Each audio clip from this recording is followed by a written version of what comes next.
C'est le 8 décembre 2025, la liberté nationale pour adorer le Dieu Tout-Puissant en esprit et en vérité. La démission du gouvernement illégitime. Libération de tous les prisonniers politiques. La démission du gouvernement illégitime. Libération de tous les prisonniers politiques.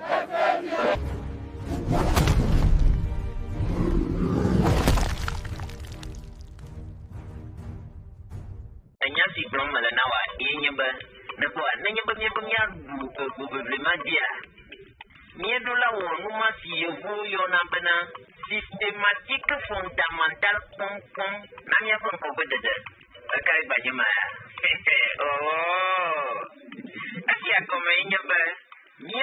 métamorpholisé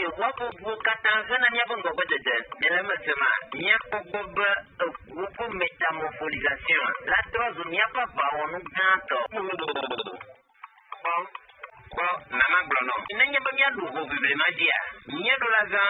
seriousness of kangaroo tatis, panda tatis, tigre tatis, fio tatis, oh, mbai kene blombai yare nyamse gomo vivienne gabadru larva nyamablo nyamse nyati klone la gomolo mese gomo nyamse mo anyo nyamo bufo nenya ba madoa malanya nyado ba madoa malanya nyado nyanyo ba mala gomo semu ko mona vie nenya ba mi dara regimented command nyamia aye na madagbenawa gezo de ko mi ko jiru mi banko Mario